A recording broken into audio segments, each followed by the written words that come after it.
boys, how we doing? A little bit late this evening. What are we, 2 minutes late? So thanks for having us, guys. We're going to go home. Well, no, we're doing some tasting.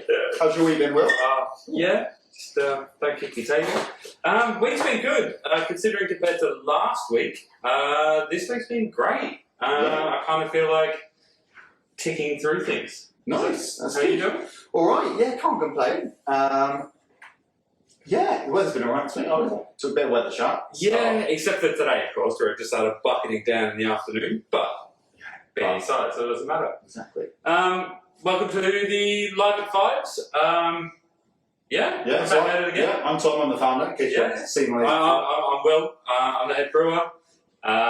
Our little tasting cellar door, I think we should say. Yeah, cellar door. So Cellar door's open. we mixed things up this week. So we previously been open on Saturdays. Now the weather's closing in a bit. We need to change up the format a little bit. So what we're doing is, opening up the door on a Friday, so you can come and taste our meads. Yeah. We'll be opening some bottles live, and then they'll be out the front, ready for you to taste. And then in a couple of weeks, we're going to start opening the brewery on a Saturday again for some tours, some pre-booked tours. So that's our idea behind changing up the format a bit. Yeah, exciting. It is exciting. Nice to have people back in the brewery. Yeah, it'll be good. So what have you been up to this week?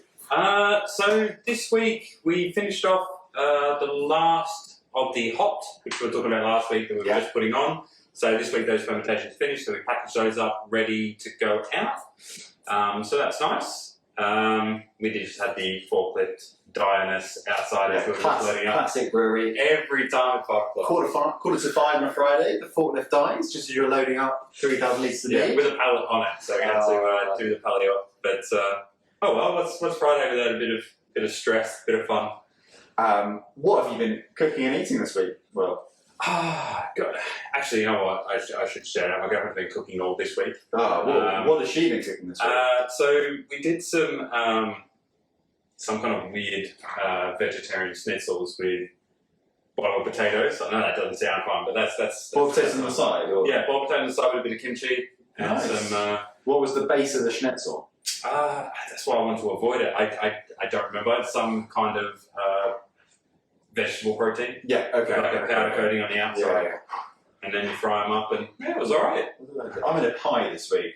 Just a classic chicken and mushroom pie. Nice. Controversially, just a lid. Just a lid. No. Well, It's soup with a lid. Just can't be bothered with. Alright, let's have a drink. Yeah, let's have a drink. what are we talking about today? Let's start with the 5.5. Yeah, so our classic. So this is the original recipe. Well, based on the original recipe which I developed 5-6 years ago, and it's obviously been refined. Many head brewers throughout time have left them on. Yeah, I think me and Rob put a lot of effort into, especially when we were moving from the 330ml bottles up to the 750ml bottles. Yeah. Different packaging, different format. Thank you. No problem. So we decided to see what we could do with it at that stage, and I think when I explain it to people now, it's kind of like this is, for me, at least the most complete recipe that we do. Yeah, this the one that's had the most work, certainly. Yeah, and it's just one of those ones where like, we're very happy with it. So is everybody else, like this probably, one of our sort of, is our flagship. Yeah, it is our flagship, yeah. So, everyone's kind of happy with it. Like, whether we bottle condition or whether we force carbonate is still up for debate.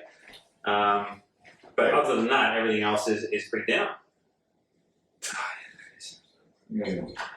So So guys, if you got any questions or comments, just leave them in the comments box below, and we'll try and keep an eye. It's quite far away this week. So I tried it. Just try and have a look. Just so a lot of people get this motion. It's always just ask. So love it. First one to read it wins.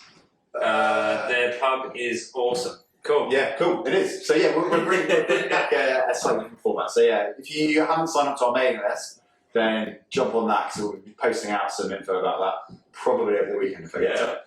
Sit up straight as well. Exactly. It's been a tiring week. It has been long. Alright, so yeah, let's talk about this. This is the Gosnells of London. The original we're tasting 5.5%. orange blossom honey using our house yeast.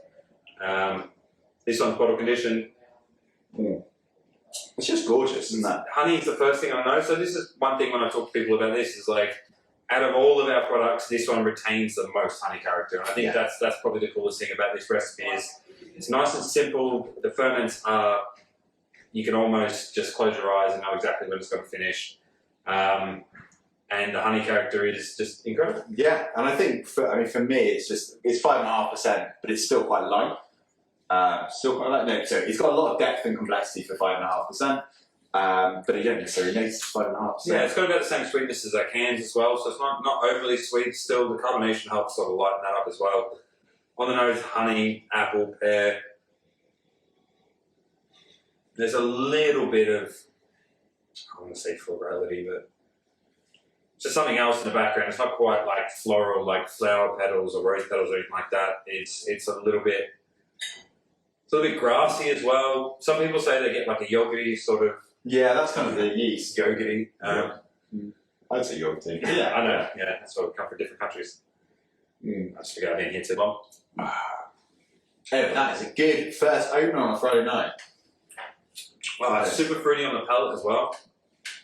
Yeah. That's good. Where are we going next, Will? So obviously we serve this in our 750ml bottles. We've got a range. The cans are, we'll taste some of these in a second, they're 4%, so a bit more sessionable. The idea behind this is it's a really nice aperitif or kind of opener. I always use it when I'm throwing my sexy dinner party. No, I'm not throwing sexy dinner parties, I don't know what I'm talking about. Yeah. But it's a nice opener. Oh, look, you can always try. You can always dream, right? Always dream. Yeah, I really enjoy this. So, definitely going to buy this one next. Yes, this is definitely. Yeah, and you're looking for a classic expression of our style. This is where it is. And like, it's one of those things. We've got it on the store now, but because we brew a lot of things at the moment. It's kind of need to make sure. We need to make sure in between. So, yeah, back in the rotation. Cool. What should we do next? Let's stick on ours, I think. So. Cans, do you reckon? Or? Yeah, let's go cans. Before we get into the collab, Yeah. we'll come back to that a little later on. So at the moment we're doing a small batch program. Still crowdfunding. We're 3/4 of the way there, Yeah, guys. so it's like we just need another, what's that, like? 500 quid. Yeah, Something like that. 10 people. 10 people will get that. At the minimum buy-in. Like, Yeah. give it a go, guys. And you get won't be disappointed. 4 cans a month for something special we brew. So the idea is that we can give life to some of the projects we're doing in the brewery, which are small batch, right? And just sort of share what we're doing with the rest of the world. So this is, because we used to do quite a few 330ml flavour rolls. Yeah. And we still got those recipes sat there, and it's one of those ones that I know we're talking about tweaking the 5.5, that we sort of stopped some of these when we moved into cans. We picked the 4 that we thought were going to be the most appreciated, and some of these other recipes that we used to run quite often are sort of sat to the side, like the elderflower and this one here, which is the gooseberry and Assam tea. Yeah. So if you talk me through this recipe. Yeah, I was going to say, like, just if you're an amateur mead maker and you're trying to figure out how to improve your mead, one of the first things that got me is if you just put tea in your mead is just better. Why is that? Well, so it's a little bit to do with creating a tannin structure. So you get that sort of a bit more of a mouthfeel, a bit longer flavour profile. But then you can use teas for other processes as well. So we did like a smoked. So for me, the tannin structure is that kind of. It's a structure, right? So it gives the sweetness something to hold on to. Is that right? Yeah, and you get tannins from lots of different things, but it's also it's the best way to explain it is that it's that furry sort of furry is probably not the right word, but people associate with that furry feel in your mouth. Like if you're drinking big body reds that have been put in barrel for a long time, you get that sort of oaky, furry sort of characteristic, or you've left your tea bag a little bit too long in your cup and it balance out the sweetness. You get that sort of bitter, but not necessarily bitter. So I remember one of my first catering. This is at the side. One of my first catering jobs, serving tea at the Formula One. I was really hungover, and I kept making these pictures of tea without taking the old tea bags out. Yeah. New tea bags. So at the end of the day, it was just everyone was like, "You can't make a fucking cup of tea." I was like, "Oh, no one told me to take the tea out." Classic learning, right? No.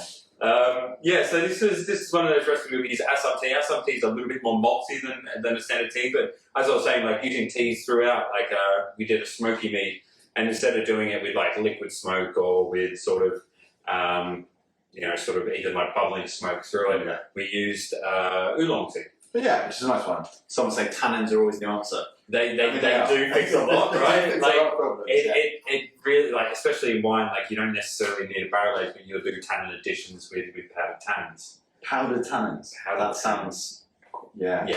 But it's a part of the profile, right? Right. And it's really important. Otherwise, it's just. And so, yeah, I guess the other half of this, so it's gooseberry and Assam tea. So for me, gooseberry is one of those really English flavours. Like, it's something that maybe you won't have had a huge amount of. No, I don't think like gooseberries. Probably not really popular in Australia. They might be now, but when I was growing up, like, They're different to mulberries. Yeah, mulberries are like The ready one, like the darker. Yeah, they're like a normal berry almost. They're a little bit more anise. A green gauge, I think, is the other name for gooseberry. I can't remember. There's a different type of gooseberry in America as well. Yeah, there is. So we're talking about these little green things, which Yeah. you smash through. Are they Indian gooseberries? Don't know. I mean, they're pretty native, I'd say. Like, anyway, Yeah. they're this sort of little green fruit that they have this beautiful tartness and fruitiness. super tart. They look really green, and you think they're going to taste quite green, but actually as they develop, you get this really nice kind of profile. And obviously the tea is going to have a beautiful kind of golden hue. Yeah, so you get a little bit there from the gooseberry, you get a little bit of colour from the gooseberry as well, and then you get a little bit of colour from the tea. But putting my nose into it first before I even get into that, I tasted that and I was like, oh my god, yeah, why don't we make this anymore? Yeah, why don't we make this anymore? Well, I think I'll actually do a variation. So I've done a couple of variations with this recipe before where I did a kettle sour with it, and then bumped that up, did a kettle sour and then bumped it up to about 9% ABV, and then put in,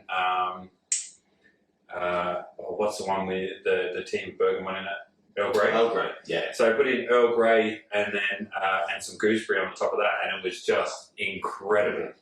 And I did that for proof by numbers for some reason. There's a little tap. Oh yeah, it's, some kegs of that. Which is cool. Yeah. And I think another variation on that recipe, I think it's right. Like that recipe's a little bit, done to death. Yeah. I think so. If I put that in a small batch program, it would be a bit weak on my behalf. Yeah, sort I of think it's something else. punch out some of our old recipes that we like. That's not. But a That's variation. not the idea of the small batch program. No, that's exactly the it. small batch program is driving mead as a category forward and like just blowing your minds with what we can achieve with honey. Yeah, honey and other additions as well. Hi guys. How are If you're we? just joining us, get involved. That's Ian. Hope you're doing well, Ian. 2 weeks in a row, so we 2 weeks didn't in a scare you off last week. That's always good. Yeah, so gooseberry tea. That's a banger. Yeah. Like, that is a So yeah, I've never gone through the tasting. Sorry, yeah. So on the nose is it's a little bit like citrus fruit, I guess, is one. It's kind of coming out get rid of that. almost like candied orange peel. I don't even know if that's a thing, but I kind No, of candy orange pills. Yeah. So it kind of has that sort of like candied lemon peel, but a lot Yeah. sweeter and less acidic. And then you get the tea in the background, it smells a little malty, and then it's the honey that just clears everything up at the end, and then it's just long honey. Then when it hits the palate, Yeah, it's a flavour explosion. Actually, I'm going to have a bit more of this. This is delicious. This one's 5.5%. This is one of our export ones. But yeah, so yeah, that's what I was saying. It's not 4%. I was like, woo. The other thing is, it's tart, it's creamy, it's full bodied, and it's also, when was this packaged? February, I want to say. February. And it's also just started, everything started to melt together, and there's a nice little bit of caramel undertone in there as well. I think that's from the gooseberry more than it is from the honey. Yeah, I mean, we always get a lot of questions about how, like, what's the best before on these, particularly the cans, and they just tend to get better, right? So they Yeah, kind of especially- just come together as a. Because we pasteurize as well. Like it takes a little while after pasteurization, so we sit on them.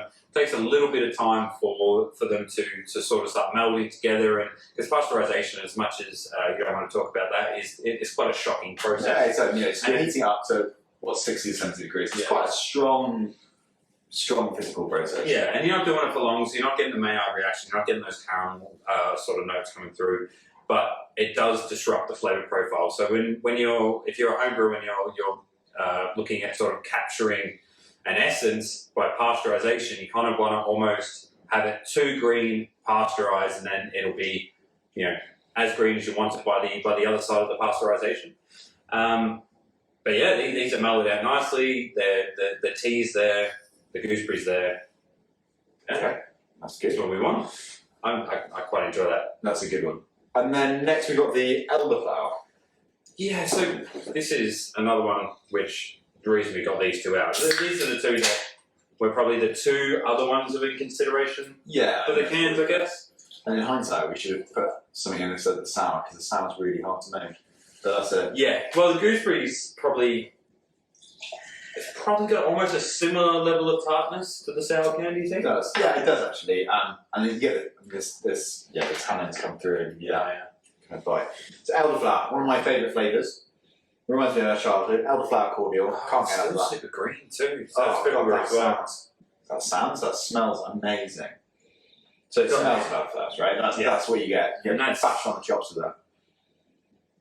And that's it. Like, it is super elderflowery. Well, that's not a proper descriptor, but it's just it's elderflower with honey in the back. That's it. Beautifully blended. Bit drier than maybe some of the others. I remember this, like, when we ferment this, it rages. Like, yeast love elderflower. Yeah, like, they just absolutely love it. I've distilled some of this before as well. It comes out a little bit more, not fragrancy, but a little bit like perfumey from the elderflower when you distill. Yeah. So you kind of got to be careful about keeping the sweetness in there as well. But it's definitely a fun drink to make. Oh, so for me, it's just brings. I mean, I drink loads of elderflower. I love a bit of squash at home. So elderflower cordial, but it's just one of those flavors, just sugar and elderflower. You're like, oh, that's so good. Such a good flavour. Yeah, elderflower's great. Wow, yeah, those are still tasting. Are we doing, guys? How we doing? Yeah, if you just joined, if you've got any questions as we go through, then shout in the box, and we'll try and answer the questions. All right. What are we going next? So the most exciting thing, I think, now. So the reason we have some Hawks cans on the old brand new table, by the way. Do you like the table? Yeah, please just If you like the table, wave the table. Yeah. We are currently doing a collab with Hawks, so we just literally went down there today and pulled a couple of bottles straight out. So they should be. When did they say they should be getting out? So the cakes should be ready. Well, I think putting the cakes on tap this weekend. Yeah. But then they're going out through the Brewdog bars, and we've done some. Yeah, there's a wave there and some loves. That's it. They do love the table. And Hawks on keg in Brewdog bars soon, and in can in Brewdog bars. Yeah, it's really exciting. That's what we were talking about last week. That's putting a cyser in can. Yeah. So just to go over what this is as well. So we're doing a collaboration with Hawks. So they're a cidery. Up in Bermondsey, not too far from us. Amazing cidery. So they had some Debonair. Yeah. At about, which is an apple breed, is it? Yeah, it's a touch of. Is it cider apple though? Yes, it is. It must be. It's every cider. Every cider does it. So I'm guessing it's a cider apple. It's beautifully tannic, a little bit funky, heaps of depth, nice and appley. So then we decided to blend that with some hopped mead. Yeah. So the idea wasn't necessarily to create a hopped cyser. It's just to add just a little bit more depth and a little bit more character, just hidden in behind there as well. And we blended it once they both fermented, right? So this isn't a co-fermentation. This is a blending process, which is pretty common in cider. Yeah, and we quite like that process as well. Because it keeps some of the honey aspects. Otherwise, it gets chewed through that fermentation. And that's what we found doing a couple of like brackets and stuff before. Is that if you don't really take care of it, you don't really know what you're doing, especially when you're on collaborations. And for our side, because we're a gluten-free brewery. If we do anything with gluten, it has to be outside of our facility. Yeah. So that is fucking awesome. Sorry. So then you sort of leave it up to them to control the ferment. You can't be there all the time. Yeah, exactly. It's not in your house. So we always find that sometimes you can really lose the honey, and back sweetening doesn't necessarily fix that. Back sweetening for me sometimes can give a two-tonal me too. Flavor profile. And it's just it's a little bit more raw honey, which is not wrong, but I do prefer a little bit of that fermented honey character and that residual. I think it's about the marriage of flavours, right? So when you ferment things together, they just get to know each other, and it's a much more blended product than it would be if you blended at the end, right? That smells so good. No, it's just amazing. So talking about tannin structures. Yeah. That's why we're going over it, right? Yeah. This is not by accident. All right. No. I thought, don't ruin it. Yeah, there's a James back there too. There's someone shouting directions at us. No, the tannin structure's there, and then you get the honey at the end. So the best thing about it is what we want to create when we do collabs, which is what you should be aiming for, is to get characteristics of both brew houses in the product. There's no, I guess sometimes it's a bit difficult in the beer industry when it's kind of everyone's doing exactly the same thing. Yeah, we kind of do it. It's not a slag podcast. No, I'm joking. So when you're doing quite similar things, and it's about recipe development, and then you work on your style and your techniques as well. Yeah, you're sharing. But it's a lot more nuanced and differences, yeah, right? exactly. We're usually working with somebody who isn't in mead, so we're kind of looking to be able to get our characteristics in there, because we're also bringing mead a lot of the times, especially when we go through brewdog bars and through when we did with Hawks and a collab that we're wherever else we're putting through, where we're holding up the mead side of it. So we'll always be bringing the honey and the mead element to a beer or to a cider. And you're bringing that to an audience that necessarily wouldn't sort of go to mead in the first place. I wouldn't sort of try it, but it's a little bit more approachable in a category that they understand. Yeah, and that's why I want to do more of it, is to reach more people with mead. So fermenting honey is an amazing thing, right? And you get so much flavour out of it beyond sweetness. And so to marry that with another, so basically to use, say, in this case, cider is the linchpin, and say, I understand what cider is, and then I understand what they've done with it as well. Mm-hmm. And that kind of connection really works. But yeah, so this is kind of, one of the problems, going back to the original point, was, making sure that we capture the honey aspect of what we're doing in our collabs, and also bringing something different that people generally don't know about mead as well. And that comes from our style of fermentation. Worked with honey for a long time. We understand how it works and how not to work with it. So when we do these sort of co-ferments and we blend them, it just allows us to represent our flavour and our style of mead as well, and blend in theirs. Yeah. So with this one here, you put your nose in, you get three things. What do you think those three things are, Tom? So what do I get? Cider. So apples. Mm-hmm. I can smell the tannins. There's a depth to that. So can you smell bitterness? But because I remember this argument in beer as well, when it was sort of can you smell the bitterness in beer? But you can definitely get it's more like you're smelling green apple flavors, and then you're kind of getting also like the apple skin and that taste. You're getting the smell of when you bite into an apple that's bitter. And you expect it to be sweet, and it's more bitter, and you're getting that sort of apple nose to it. And then right at the end, so for me it's apple bitterness and honey. Yeah, I was going to say, you definitely get the honey coming through. And that's what's really cool about this collab, is that I think we've got the honey coming through. And I think it is quite cider forward, but I think that's what I was going to say, because I think that's more because we're looking for the honey and we're so used to finding it that the apple and the bitterness jump out first. Yeah, maybe that is. And it's first thing is that's the different part for us, and it's the same as whenever we're doing sensory in here, and it's, we're doing something and I pick it up and I'm like, I can pick up a little bit of sulfur in that, maybe somebody else there's nothing. I'm like, that's because I'm looking for it. Yeah. Because I'm looking for it, and also I'm waiting to find off flavors. I'm waiting for these things to go wrong, and that's what I'm trying to find.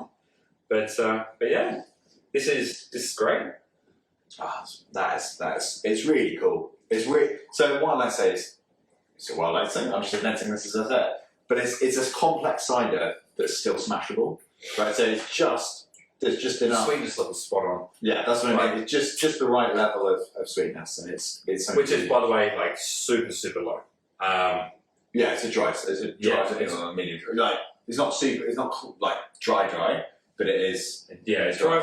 It's in between dry and medium dry, right? It's got a little bit of tannin structure as well. The bitterness still there. There's this little funky note on the nose as well. Mm. Those sort of West Country cider sort of. Yeah, it's a little bit of that. Just a little bit. But then the sweetness of the honey sort of cuts in where that usually would run nice and dry. When we had to dab it out on its own, that's kind of what it did. Those funky flavours sort of let itself into the later part of the palate. Yeah, I'm really happy with this. Yeah, it's cool. It's really cool. So, this is the second time we're tasting this, right? Well, the third time, considering blending. Yeah, and then one blending post, and then, I haven't tasted it post. When we picked up the bottles today. Oh, sorry. Yeah. Yeah. Today is the first time. Yeah, sorry. Yeah. Also, the guys, lovely men. Oh my god, yeah. Well, sorry, in the cidery, they're lovely men. Yeah, Max and Theo. Theo. Great. Great You're out guys. there, guys. Thank you so much for looking after our stuff and Yeah, doing a and really treating good it job. with respect. Yeah. I love it. I'm really excited to see that in can. Man, Get yeah. that out there. Because also we pulled growlers off into it, so the carbonation Yeah, is so a this little bit is less. from the keg, so it's not, combination not quite spot on, but it is pretty tasty. Right, what should we do next? Porridge? Okay. Yeah, I suppose Yeah. in front of us. So I was like, do I? No, yeah. finish on that. Yeah, okay. You know exactly what I'm I talking know about. exactly what you're talking about, yeah. Uh, Guys, have you got any questions? We're not super busy this evening, but I keep going to open this up backwards with the wrong if hand. you do have any questions or want to know more about mead or honey, then send us an email or just ask us in the comments. Always more than happy to chat. Yeah, so we had somebody send us an email yesterday about On the podcast email. no, on our normal email, just talking about fermentation. We get quite a lot of people that just just sort of send us messages asking about mead fermentation and how to fix things or how to improve. They're just talking about when to start back sweeping. When to start back sweeping. When to start back sweeping. So I think next week we're going to talk about homebrew. I'm not here. I've got a day off. Court appearance, but we won't. No, I'm joking. Excuse to wear a suit. Any excuse to wear a suit. We talk about homebrew. Or James and Willem, we talk about homebrewing mead. There you go, James. You got the shout out. We're going to be talking about mead brewing at home. So Yeah, we're going to do a little bit. Yeah. Your question was when to back sweep. Yeah, went to back Sweden, and it's one of those ones where it's kind of because I was thinking about it. I was like, oh yeah, as soon as your fermentation's finished, you can back Sweden. You can, but as long as you cut out your oxygen, sometimes it's nicer to sort of meld those, sort of let those flavours age out before back Sweden. What do you think? You've done a lot of mead brewing at I've home. done a lot of mead brewing at home. Some of it quite chunky in the early days. I'm not going to lie. Yeah, got to be old, Oh, right? God, yeah. What do I think about back sweetening? I think that when I first started, I didn't have a good enough grasp on quite how even a few bits of yeast in there will start re-fermenting again. Yeah, the Right. re-fermentation. Yeah, the re-fermentation will happen if you're not careful. So you need to sulfite it, realistically at home. Yeah. You need to sulfite it before you back But sweeten. when do you think you should age it out first? Leave it in the carboy, dry, finished, age it, Now, I would age it. I'd back sweeten and age. back Sweden and age. If it were up to Because the other side of it too is that sulfites also pull out oxygen as well. So Yes. they'll attach themselves to Yeah. oxygen molecules and pull that down. But the other thing is to rack it off the lees. always before- rack it off the leaves, yeah. Always rack it off the lees before you back Sweden. Otherwise the lees, Because they the just, leaves are the yeast, right? So, and it just absorbs the sulfite straight into the lees. And yeah, I think one one of my very first experiences brewing was making cider and if you're homebrewing, you'll taste stuff as you go through and you'll be like, that's what I want it to taste like. And so I banged in a load of sulfites and tried to stop it. And that's like trying to stop a freight train. Yeah, You're never going to do it.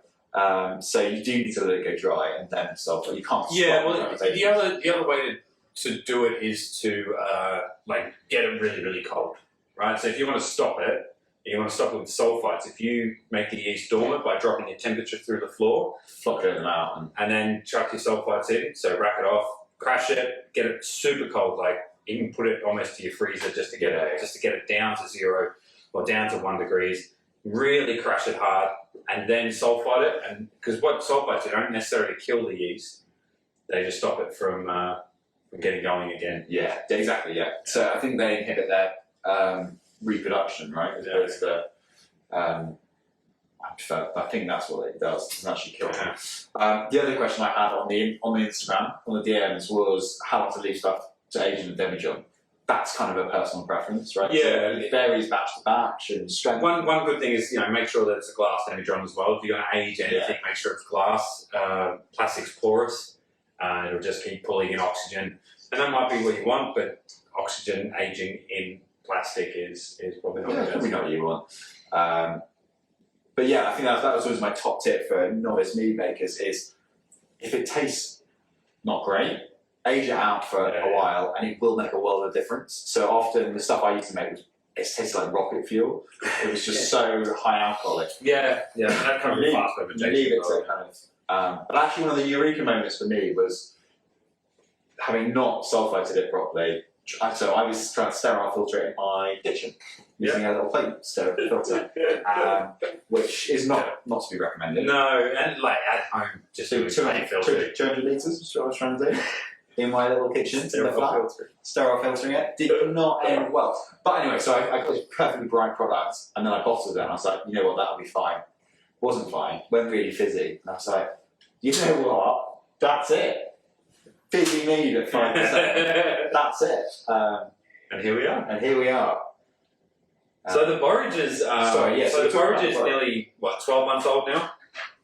And borage is an interesting flower because it's one of the things that the bees eat during the winter. I was reading. Yeah. What's it called? It's called English starflower. I have no idea. Yeah. So the other name, because I've never heard of borage before, and yeah, it's also known as English starflower.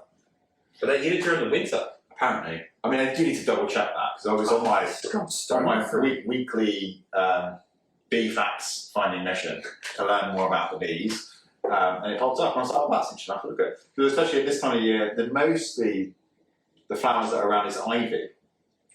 So that's what. Ivy. I want to plant some winter flowering plants outside in our little garden there. We've got the beehives, and ivy and borage. Apparently so. Yeah. Double check the borage. Definitely ivy. Because ivy's the late in the season honey, which is really difficult to get out of the hive. Ian, is that right, Ian? Ian's our resident bee. Ian used to work here. He's our beekeeper. It always makes me laugh, and he just doesn't answer. He just laughs at us, our lack of knowledge about flowers. But we'll get there. This is delicious. This is really cool. Beautiful colour, really interesting colour. It's really changed. It's one of the I'm holding myself off from calling James over because I know he's going to love how much this changes. But this is there's a little bit of banana here. I couldn't put my finger on it. I was just trying to think what it is like. It's not quite stone fruit flesh. It's like plantain banana underneath it. Is that just me? Mm. Nice and floral. It's got a little bit of vanilla, winter spice as well, which is kind of cool. Which is why I like the borage. Like even in the honey, you get the vanilla in that. There's something else in the back. I can't quite pick it out, but interesting.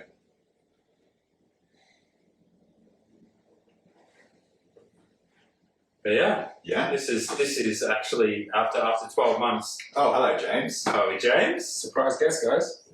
So just try some of the borage. Yeah, just with me and James about 6 months ago, we had a bit longer. We went up to the tasting room and we had it above cold rooms, and we sat down when we finished the 10. Excuse me. Happy Friday. We sat down when we finished all the 10 mead of the months, which the mead of the months were like either single origin, monoflora, or precursor to a small batch program. Yeah, so which we're crowdfunding for at the moment, so you can get involved. Ian's replied back. What does he say? Yeah, but yes, ivy honey is really hard to extract. That's why beekeepers hate it. But so me and James went up there and we sat, once we finished the 10 mead of the months, and we sat down and we tasted how they changed over the three to 6 months that they had been sort of aging for. And we sort of watched them all nicely change, some of them went a little bit deeper, some of them actually got a little bit brighter, like the acacia, got a little bit more floral, where it was a little bit sweeter. But the borage was just, quite creamy and vanilla-y. But do you get that little bit of banana now? This reminds me of like really fresh banana juice, or like a smoothie that's made with banana, but also like some sort of citrus. So it's kept the creaminess with a little bit of vanilla, but yeah, it's definitely banana. Like it kind also of with citrus as well, and that it's got a really nice sort of smoothie kind of character to it. That's pretty cool. Right, James. You're gonna be. Thanks for dropping in, mate. I have to show you. That's really come along really well. So James was the other side of the Mead and Month program, where we sort of sat there every month and planned these out and tasted through honeys and always want to share a new little development in what we've done. Yeah, with the team. Yeah, I'm really happy with that. I'm really happy with that. Do we have? I think this is on the website. I don't know. This is on the website. Yeah, we do have some of this on the website. I'll do a link to it. But yeah, that and the Gosnells of London is on the website. And the rest, great kind of inspiration for a full batch program. The other thing is like it's sweet on the palate. It's a little bit creamy, but it finishes with a nice acid profile as well, which we don't sort of get when we did the texture. Even though that the honey's tasting, they're not the same, but they have similar profiles, you know, especially in the sugar content and how much actual flavour they had. Yeah, the acid profile on this is spot on. It's banging, isn't it? Right, let's move on to the big stuff. Oh man, I can't open that. Sorry? Is this your way of segueing into No, hey everybody, I climb? Guys, if you want to go for a climb later, just give me a call, because I'm a climber. I mean, seriously, if you do want to go for a climb, I need more friends. Yeah, but if you go for a climb, you have to talk about mead and honey. Yeah, Constantly. and if you come to the brewery, you have to talk about climbing. That's how that works. That's how that works. You know how many mead makers climb? Everyone I seem to bump into, it's one of those crossovers. That's why I love going against the grain, Tom. Yeah, fair enough. Sorry, Tom. James, you don't like that anymore. Okay, so moving on. Just moving on.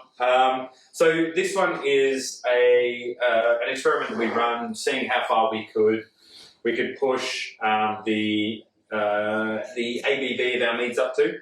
So we're sort of looking at seeing if we can get it up to about 25%, and then playing around a little bit with adding additions and doing like an aperitif. Yes, this is my idea. This is one of those things that I come into the brewery one day and be like, you know what we're doing? This is it. So maybe a 25% mead, so that we can put some bittering agents in it and put it some a couple of other adjuncts in. Yeah, I've been having a summer of Amaro and Vermouths, and was like, yes, but we can make it out of honey. Yeah. We'll make this, and that is cool. This is a cool idea. So it's quite. I mean, So we ran this up to, I think I chose about 23%. We ran with the White Labs WLP099, which is an amazing yeast. It not only is it great for when you're pushing up high gravity fermentations, but also when you keep it low gravity, it's super tropical, and it's really nice to work with. It ferments super quick. So when you say it's super tropical, just for my benefit, so it's more like passion fruit. So yeast produce esters as well as so it's a classic conversion is so goes sugar into alcohol and CO2 as the base, and then those phenols and esters, are they part of that chain that they drop out, or are they just byproducts of the yeast? They're just byproducts of the yeast. God, I'm not a microbiologist. I'll look it up. I'm interested. I haven't done organic chemistry for a while. Yeah, so they're just alternate compounds that they produce through fermentation, right? So they're not just spitting out pure alcohol or just pure ethanol. You know, there's also a variety as well. So that's what we talk about when you say. So some of our yeasts are really clean, i.e., they produce mainly ethanol and very little other flavors. And very little off flavors as well. So like all yeast, we just talked about before, all yeast produce sulfur during fermentation. So there's not an alcoholic product in the world that doesn't have at least some kind of sulfite. Yeah, which is naturally occurring. Which is one of the peach as well, apparently. Yeah, because I don't know, people like I know in the States you can't, if you add sulfites. You can't call it organic. Can you not? Yeah, but in Europe you can. In Europe, if you can add sulfites and still call it organic, because sulfur. Yeah, it's naturally occurring. Was what the Romans used to use, and they would grab it from from the side of one of those volcanoes. It would produce. Yeah, okay, I didn't know this. Sorry, I'm not looking at you as you're wrong. I'm just trying to piece together because I went into that story with way too much confidence. Yeah, you did, as always. As always. But yeah, so sulfur is naturally occurring. Yeah. And it's weird that in America they don't allow us to be organic if you're sulfite. Yeah, who knows. Anyway, so what honey is the base of this? So this is Orange Blossom. Orange Blossom, classic. Love it. Well, actually, is it just Polyblossom? You know what? That does not taste like 23 or 24%. There's a little bit of 20. I went for 22. That's why the sweetness levels were high. There's a little bit of burny. It's about Not 20, like a 21%, touch, 20, 21, somewhere in between there. Do you think we can get this in a can? 100% we could. But, sorry, now I'm going down that road. So the other side of like, when you're trying to push these fermentations really, really high, you've got a couple of tricks up your sleeve to be able to sort of make the yeast as happy as possible. So first stage of that is stage feeding and stage nutrient feeding. So you don't give you give the yeast all its sugar at the start or all its nutrients at the start. You sort of, the aim is to do all your sugar and nutrient additions before you get 50% of the way through your whole fermentation. Right. Okay. So you kind of want to make sure that you do all your additions in the first 50% and then allow that sort of last 50% to run out. So we did this in, I think, about 4 stage feedings. We also did oxygenation. So we sort of had it in the barrel, stage feed it, circulate it out into another container and just keep that circulation going around and around, and just sort of allow that to introduce oxygen back into it as well, and then that yeast will chew through that oxygen as well. So that's why also another reason why you don't want to do it after 50% too, because you don't want to leave residual oxygen left over as well. So if you leave it at 50%, it'll make sure that that's all chewed through. So we did that, we pushed it up, and we left it for the last 50%, and it just died out at about 1040, which I was overestimating how far it would attenuate. I never run it. Yeah, fair enough. So, how do we make a mead that's more than 50% alcohol? This is my next challenge. This is my next challenge. Can we make a crazy strong mead? So, and why would we want to do that? Because we can. Because we can. So you're obviously referring to the Brewdog freeze distilled beer. Because we were watching a video at lunch. Yeah.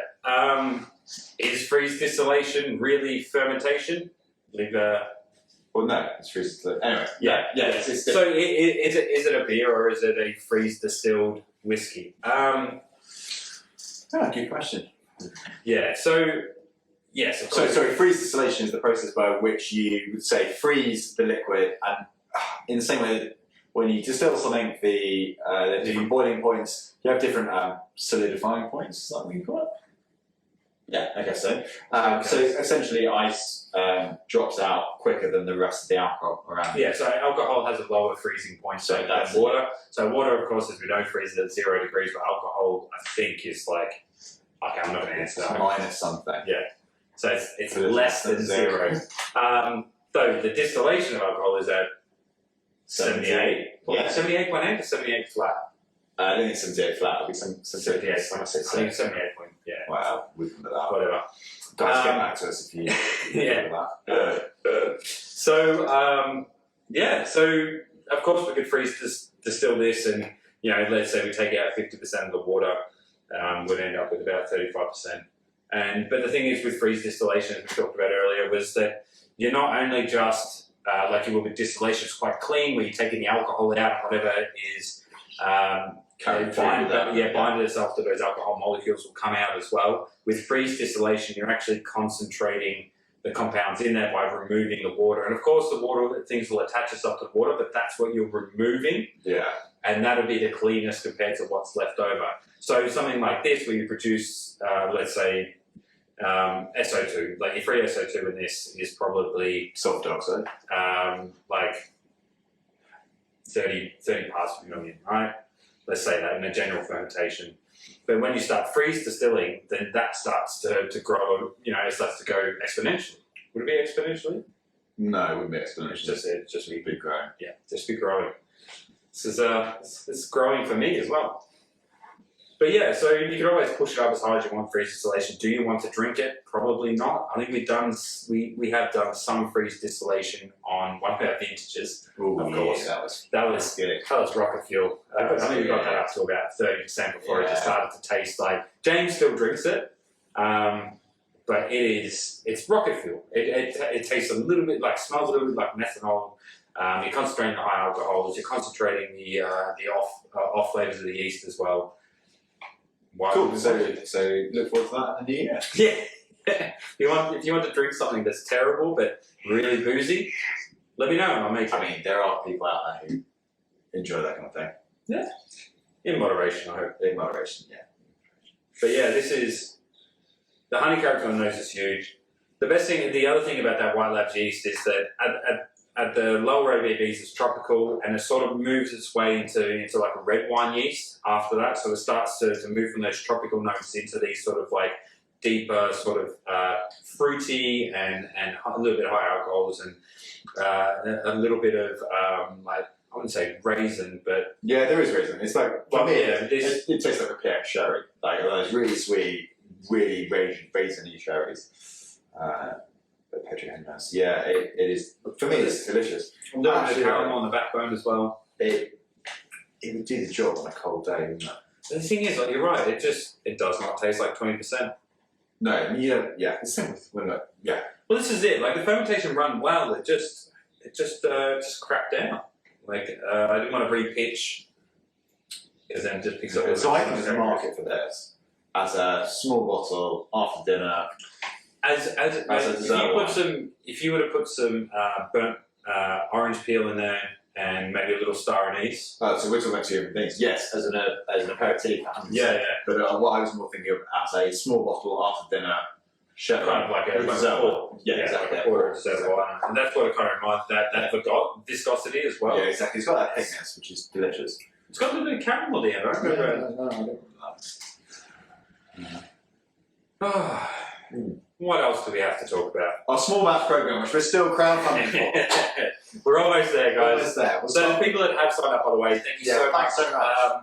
Not only the people, sort of subscribing to what we're doing, they are also sending us emails and commenting on our funder, and the feedback has just been super positive, which is awesome. Nice, I think that's one of the reasons we wanted to do some more of these sessions, because it's quite easy to just knock about the brewery and forget what we're doing out in the world.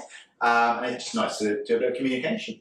I've been trying to handle social media recently. Hopefully you've been enjoying that. It hasn't been too weird so far.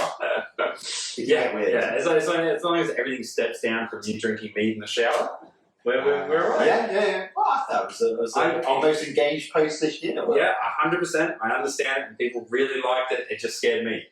And that's what are you going to do? What are you up to this evening, Will? I think my girlfriend's making dinner. So Cool. I think we're having salmon pasta. Salmon pasta? Yeah, she makes it with nice. Fresh salmon? Yeah, fresh salmon with, and then does like a cream sauce with some spices and that over some pasta. I got in trouble with this, well, not in trouble, but like, I'm one of those people that loves tinned fish. Yeah. So I had a jacket potato with pilchard mayonnaise. Try if you want. No, as in sardines, big sardines with mayo and chilies in. And I was like, this is the best lunch ever. She wasn't allowed to do that. Yeah. I had to take the can out of the bin. I don't mind canned fish. Like every now and again, I like going back to like a tuna mornay or something like that. My mum used to make growing up, which it's just creamed corn and tuna. But that's one of the things we were talking about on Twitter the other day. It's like, what is that family dish that you make your family makes that is weird, but you don't realise is weird? Oh yeah, so probably tuna mornay, because otherwise, like my dad used to do the majority of the cooking, and all my dad's food compared to Australian normal food. It's got flavour in it. So I was always like, it's been like my favourite days when you come in, and like the day before you'd have bean soup, Dad would be preparing it.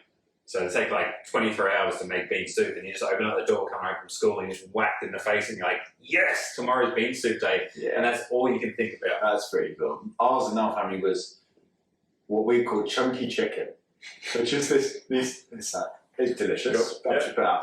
Tins of chicken in a white wine sauce, mixed with tagliatelle, with shed loads of cheddar cheese on top, placed in the oven. Classic. And you're like, actually, I think it's so comforting. That creamy chicken pasta. There's something about pasta bakes as well, right? Yeah. I love doing them and getting the moisture right. Ages. Yeah, I made a tuna one not long ago. So it's like, because I'm not allowed to make tuna mornay because going this is weird. So I just do it as a baked with breadcrumbs over the top and some little different dish. Yeah, that's fair enough. I am off to one of our stockists, Fountain and Ink, which is our new stockist up in Sapphire. So I'm into the theatre tonight, so I'm going to... Theatre? That's a weird thing to say, isn't it?